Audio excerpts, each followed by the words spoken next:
It's Bengals and Jets on Sunday. The Bengals looking to get to 500. The Jets, well, they're looking for a quarterback. We'll get into it right now on a special crossover edition of Locked On Bengals and Locked On Jets.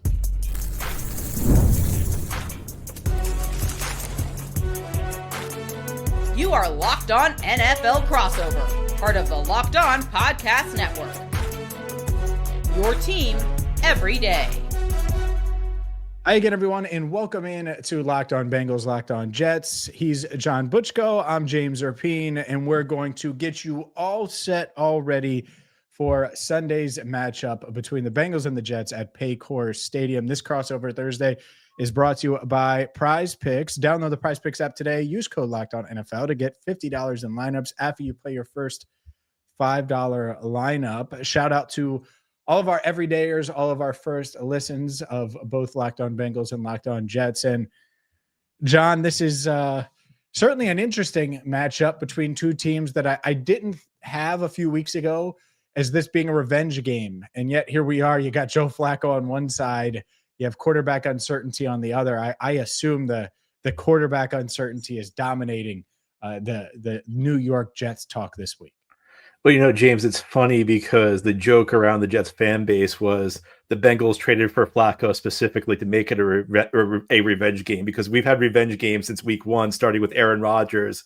We had Elijah Moore week two, Todd Bowles and Hassan Reddick week three. I'm not going to go down the list, but like every week's been a revenge game for the New York Jets this season. So I think the Bengals had to make that trade to make sure that the streak would stay intact. But yeah, the quarterback situation for the Jets is pretty messy. So at the time we are recording this podcast, there has not yet been an official announcement, but I think we can expect that at some point this week, the Jets will announce that Tyrod Taylor is stepping into the starting lineup for many reasons. But at the top of the list, Justin Fields has reached a point where they had no choice but to bench him against Carolina on Sunday. And I, heading into Sunday's game against Carolina, had felt like, you still stick with Fields because he gives you more upside than Tyrod Taylor. But watching that first half, particularly the sacks he took, I mean, it was just the look of a quarterback who's completely lost. And having covered the Jets for as long as I have, I've seen that look in a quarterback before, where, he's just staring down a screen and taking a sack, or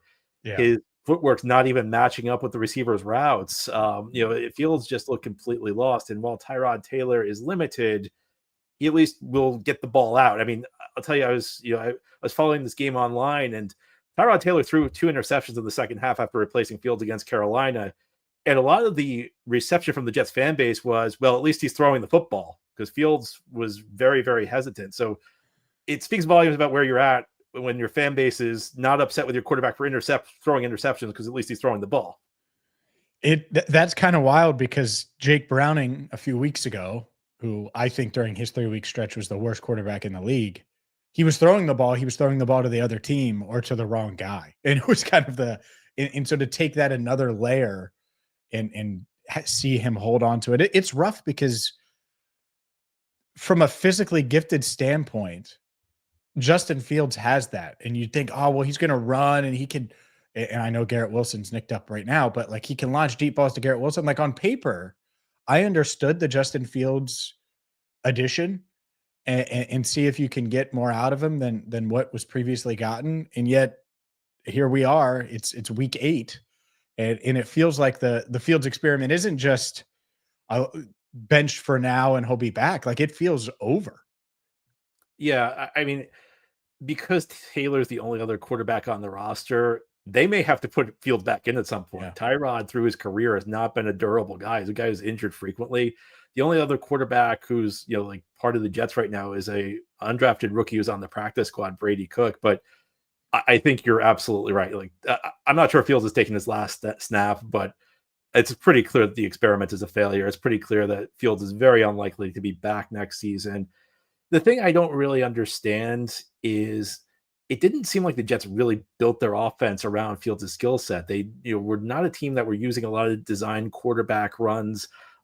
There's a lot of things that like they didn't do. There weren't a lot of RPOs in their offense when Fields was playing quarterback, which is something he ran effectively at Ohio State. Not a lot of half field reads, just like the sort of things you would think you'd run with Justin Fields. So I almost don't understand why they signed Justin Fields if they were going to run this sort of offense, because this is like kind of a conventional NFL offense, and we know that that's not something that's in Justin Fields' wheelhouse at this point of his career. So I think that look, Fields has not played well enough, but I think there also have to be questions about the Jets' approach to everything, because Fields has been really bad, and it's gotten to a point where he's playing at a lower level than he did in Chicago. And, you could say Fields maybe didn't succeed in Chicago, but he also wasn't this bad where, he was getting benched after 5.5 starts. So I think there's a lot of blame to go around, but James, you're absolutely right. I think that this experiment is reached its end point. And meanwhile, Bengals wise, it felt like that. I mean, it's a very similar feeling after their 3-game losing streak. And then the rumors were buzzing in the air after what was that final loss? It was to Detroit. And so they lose. They go on the road without Joe Burrow. They lose to Minnesota. They lose to Denver. Tough defenses. You come home for Detroit, and you're like, all right, well, let's see them be competitive. And Jake Browning ensures that that's not the case until the fourth quarter. And so the Bengals were on the phone calling everybody and seeing what their options were at quarterback. They go get Joe Flacco, and he's thrown 5 touchdowns, no picks, after with the Browns throwing 2 touchdowns and 6 picks in 2 starts, has been able to right the ship, thrown for 561 yards, has really brought new life to not just this offense, but the entire franchise. And it's let's start here, because you have a unique perspective, because we've covered a ton of Locked On Bengals listeners have heard plenty about Flacco over the past couple of weeks. How surprised are you, given where he was a few years ago with the Jets, to see him now in 2025, not just 2023 with the Browns, but now 2025, at least injecting a little bit of fun. Who knows how long this lasts, but a little Flacco fun to the Bengals. Yeah. So I'm not surprised. If you'd asked me in early 2025, am I surprised by this? The answer would be no. But during his tenure with the Jets, I mean, it seemed like Flacco was at the end of the line. Agreed. In fact, I mean, I think you could say, like, you go back to the end of his tenure with Baltimore, it just seemed like his days as a starter in this league were over. You really did not see many positive traits left in him. And then, he had that renaissance late in the 2023 season when the Browns suffered all those injuries at the quarterback position. I mean, I remember Flacco actually started a game for the Jets back in 2022 against the Bengals when Zach Wilson was hurt. And I remember my post-game recap, which looking back is kind of funny. I said, I can't wait for Zach Wilson to get back, because this offense can't do anything with Flacco in there. He was, he had really become like the ultimate check down artist. I mean, I don't really know how to explain it. He's had one of the strangest career arcs I've ever seen, where, he started out in Baltimore. He was kind of like the game manager with the Ravens, slowly improved, got to the point where, is Joe Flacco elite, became a meme. They win the Super Bowl. And from that point, they got the big contract with Baltimore, and things just kind of fell off. And he kind of went through the natural regression. It ended with a stint with the Jets as the backup quarterback, as many once good careers did. And then he goes to Cleveland and has finds this new life. I think that when you got a veteran like Flacco, if you put him into a good situation, he still has enough in his arm to succeed. I think if you put him in a situation like the Jets had those 3 years he was here as the backup quarterback, where you don't really have an offensive line, look, we know he's not mobile. We know he can't buy any extra time. Most of those years, they did not have quality receivers. So, I don't know that Flacco is really a guy that can transcend a bad situation at this point, but you put him into a situation where even if it's not a perfect situation, even if you don't have a great offensive line, but you have a number 1 receiver like Jamar Chase, he can still throw the ball. He can still make plays for you. For sure. And that's what we're seeing. And that was my initial reaction to the trade is, hey, at least you have a guy who can get the ball to your weapons. And he's done that and then some. And I think what's so interesting about this game Sunday is no one expected them to win in Green Bay. Then they 4 days later play the Steelers, and it's a kitchen sink game is how I would describe it. It was a must win. They had to beat the Steelers to kind of give themselves a shot to feel like there's hope. Well, now this is different because it's a better win. Like you can't let the Jets win, because you need this game when you look at the schedule if you're hoping to stay in the playoff race, playoff hunt. And there's a lot of weird stuff going on with the Jets quarterback wise. And so can Joe and this offense continue to deliver? It's one of the big matchups we will discuss coming up next year on a special Locked On crossover. This show is brought to you by PrizePicks. PrizePicks is the app you need right now. And, well, I got to be honest, it's daily fantasy the way it should be. Daily fantasy where you're looking and you're like, all right, well, I know Josh Allen's going to throw for a ton of yards, or I know Joe Flacco's going to throw for a ton of yards, or you know what? I think Tyrod Taylor is going to have a huge game against that Bengals defense. Well, with PrizePicks, you put that knowledge to the test and you can get paid. All you do is pick more or less on player projections and boom, there you go. It's real easy to do. You don't have to worry about injuries. You don't have to worry about standings or anything like that go these other fantasy leagues. It is fantasy football the way it should be. And right now, with the NBA back, of course, you can get in on all the fun with Steph Curry and company as well. So download the PrizePicks app today. Use code LOCKEDONNFL and get $50 in lineups after you play your first $5 lineup. That's code LOCKEDONNFL for $50 in lineups after you play your first $5 lineup. PrizePicks. It's good to be right.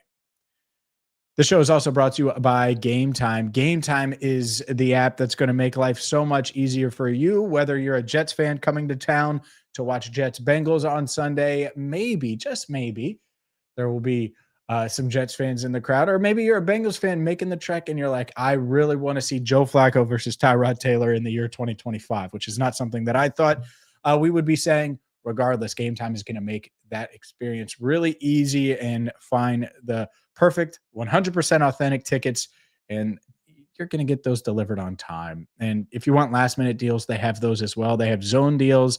It's fast. It's easy. I used it this week, and it's not just for NFL games. Used it this week to go to a comedy show that I'm going to go see on Saturday at Taft Theater. So get there now by downloading the Gametime app, create an account, use code LOCKEDONNFL for $20 off your first purchase. Terms apply. Again, that's promo code LOCKEDON NFL, Locked On NFL for $20 off. Swipe, tap, ticket, go. Download Gametime today. All right, John, let's continue the conversation here with some of the big matchups. And I do think the first one that I'm intrigued by, because there's so much discussion and talk about the quarterback situation with the Jets. But for me, this Bengals team, the reason it's been different over the past 6 quarters and certainly last week against the Steelers is Joe Flacco had time. They were able to open up running lanes and they were able to protect Joe, and he got the ball out to the Bengals playmakers. So how do you view this Jets defensive front? Because anytime I think of the Jets defensive front, I think of Quinnen Williams, who's obviously a great player. Yes, and Quinnen Williams is having an excellent season. The best way I can describe the Jets defensive front is that there's high quality at the top, but there's not a lot of depth.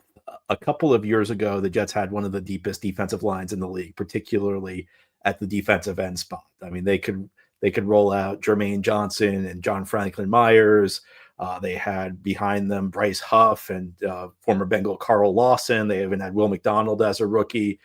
This was a team that could send in substitutions in waves and still have high quality snaps coming on every single play. There is not that level of depth now on this Jets defensive line. There are 3 players who have decent track records in this league. Quinnen Williams is one of them. Then at the defensive, at least as far as pass rushers go, they do have a couple of good run-stopping nose tackles. But as far as pass rushers go, Quinnen Williams at defensive tackle. Then at defensive end, you have Jermaine Johnson and Will McDonald. And McDonald's having kind of a down year after a 10.5 sack season last year. Behind them, though, the defensive end spot becomes very weak very fast. You have Michael Clemens, who is a 4th-year guy who really has not developed. You have a couple of young guys, Tyler Barron and Braden McGregor, who Barron's a late-round pick. McGregor's a non-drafted free agent. Neither of them have really shown much lately. And you saw a couple times in the Jets game against Carolina where the Jets tried to get their starters a break. They had their second-team defensive line in there, and those were some of the most successful stretches Carolina had during that game. So this Jets team is one where they need to lean on their top guys, particularly in terms of the pass rush, because the first-team guys can hold their own, but the second-team guys cannot.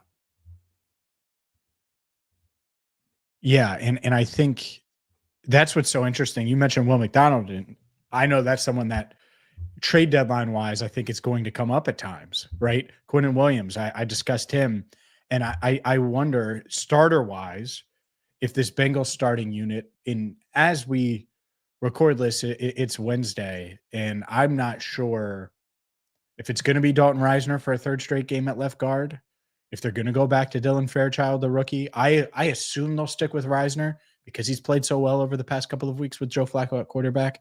Do they stick with Jalen Rivers? Do they not? It's worth noting Rivers and Fairchild are listed as the starting guards, but that's a huge storyline to me because when I think of the path to Joe Flacco regressing and throwing some picks and having his worst game as a Bengal and the Jets being in it and Tyrod Taylor having a chance late in this game, like how does that go? What's that path? Well, I think this defensive front versus the Bengals offensive line, I think that's a huge part of it because if the Bengals can't run the ball and Joe Flacco turns it over a few times, which he hasn't done yet, but I assume it's going to happen at some point, then this could be one of those games. And I don't overlook anyone. And you look at the path, and I certainly think that's the path to the Jets not just being competitive but winning on Sunday. Absolutely. And I think, as we know, Flacco, for what he does bring to the table, is not particularly mobile. Now, there was a Thursday night game late in 2023 when the Jets played the Browns, and I talked about how Flacco could not make plays from outside the pocket. And of course, in that game, I think he had more passing yards from outside the pocket in the first half than he had at any other point in any other full game in his career. So I heard a lot about that, and I was kind of like, come on, it's Joe Flacco. Like, who could have seen him making a lot of plays outside the pocket? But, that was an abnormal game. I think you're absolutely right that any path to the Jets pulling off the upset here requires the defensive line to get pressure to Flacco because he's not a guy who can buy a lot of time from outside the pocket. And that's, if you give him time, he still has he still has the brain. He still seems like his arm's there's still enough arm where he can pick a defense apart. We saw that against Pittsburgh, but you generate pressure on him, late in his career. I think he's actually become more mistake prone than he was earlier in his career. In his Baltimore days, he actually protected the ball pretty well, but a couple of seasons lately in his career, he's had relatively high interception rates. So there is a pathway for the Jets, but it requires this defense getting to him and actually being opportunistic, which is not something they've been most of the season. This is a Jets defense that has struggled to force turnovers. If they want to register the first win of the season, that's got to change in this one, I think. Yeah, for sure. I think the turnover element is such a big factor. By the way, just a quick nugget, Bengals safety Jordan Battle has 3 interceptions, 1 in each Bengals win. I don't think that's a coincidence that when he's able to get the ball and this Bengals defense is able to force turnovers, it gets the ball back to the offense. And guess what? They've won those games. When they've struggled to force turnovers, they haven't.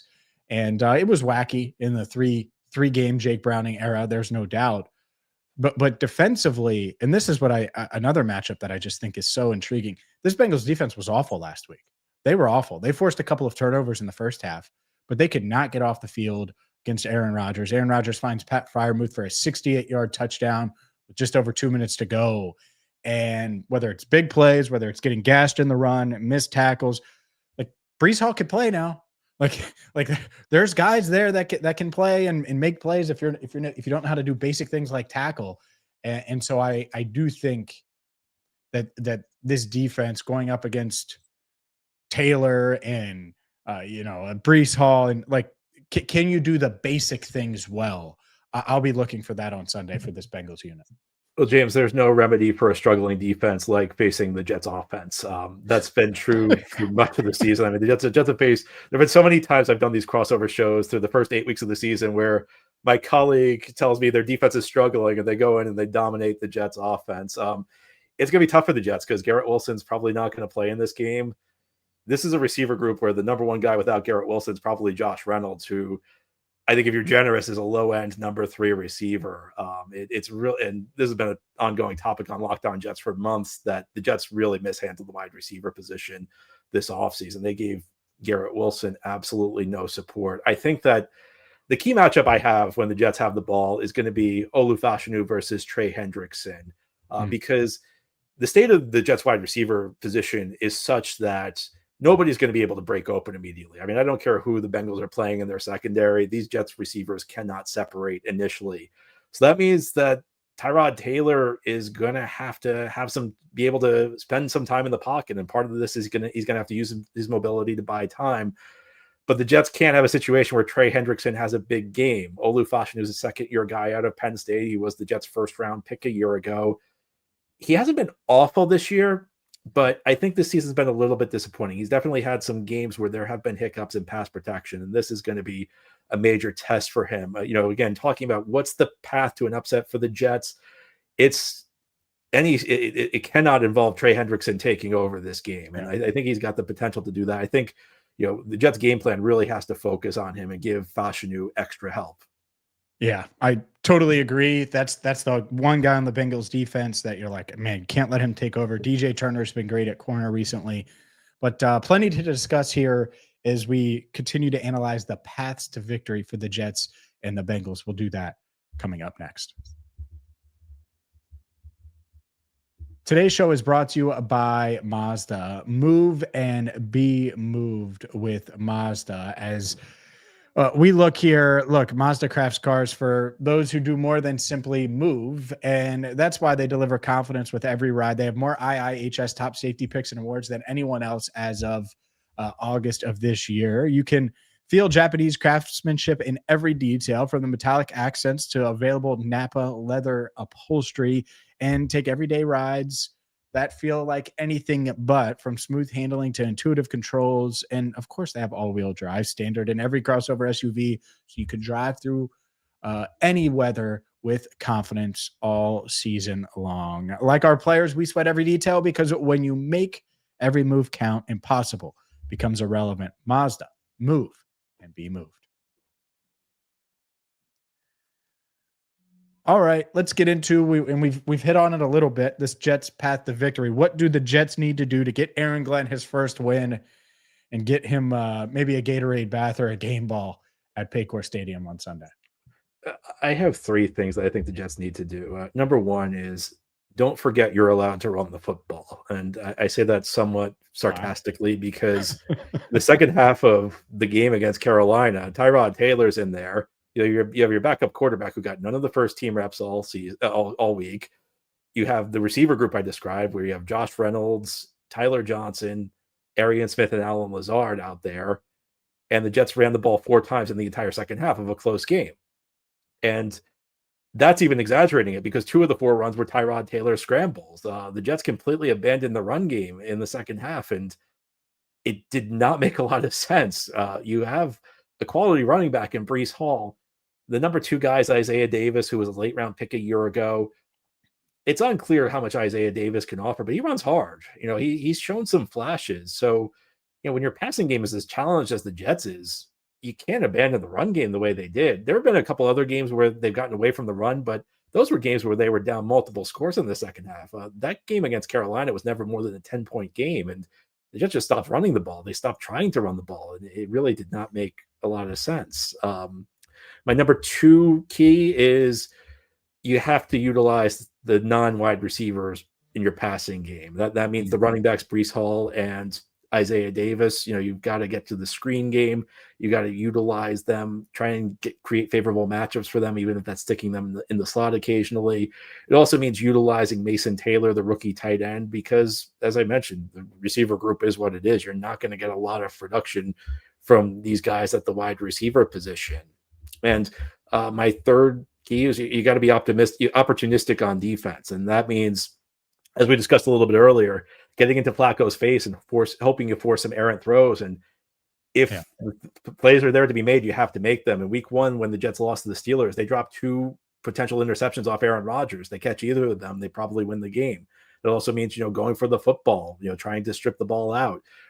With a team as offensively challenged as the Jets will be with this lack of firepower on offense, you have to figure out ways to produce short fields. Now, part of that could come on special teams, where the Jets have been a pretty good return team the last couple of weeks, but I think this defense has to produce turnover situations, but also convert them, because the Jets I mean, I think fumble recovery rate's kind of random. A lot of it comes down to luck, but the Jets have had a really bad fumble recovery rate this year, and they have not converted when they've had opportunities to pick the pass off. So I think those are three things the Jets absolutely have to do to win the game.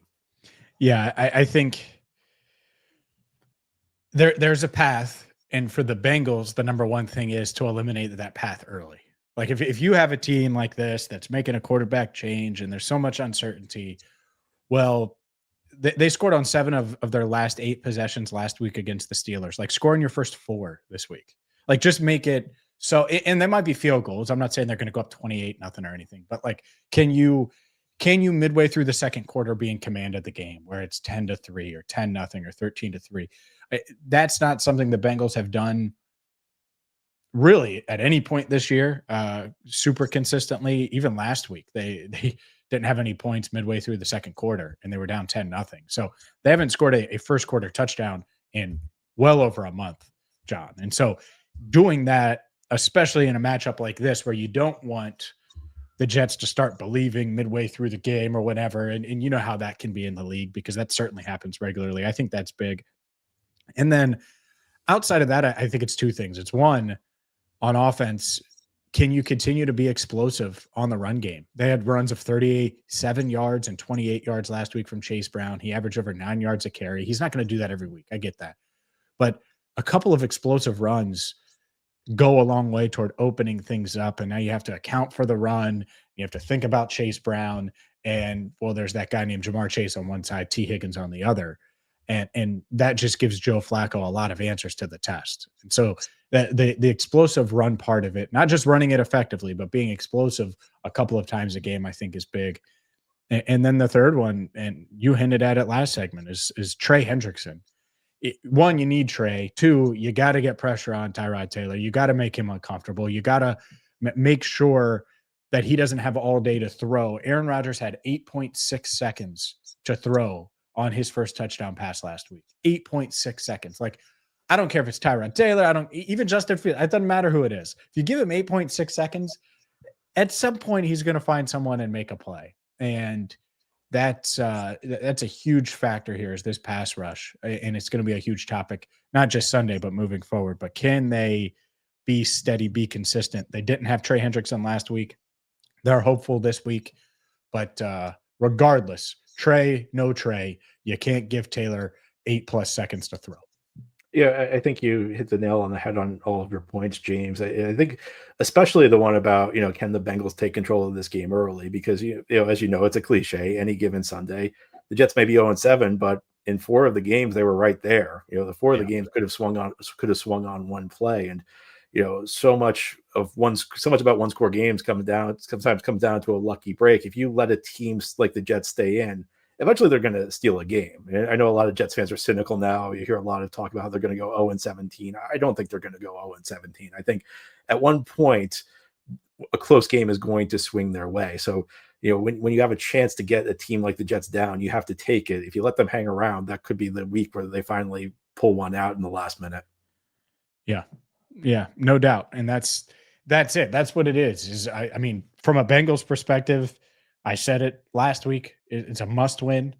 This week, you better win, because you have to handle business against the Jets if you're going to be a playoff team. And if you don't, it completely shifts the conversation to, this team, it was fun. It was a fun few weeks. Flacco fun, but that's it. Versus, you're back to 4-4. You're 2-1 with Joe Flacco, and who knows? So it's big in that sense. And it's certainly something that we'll be covering on Locked On Bengals, that John will have you covered on Locked On Jets as well. We certainly appreciate you watching, appreciate you listening.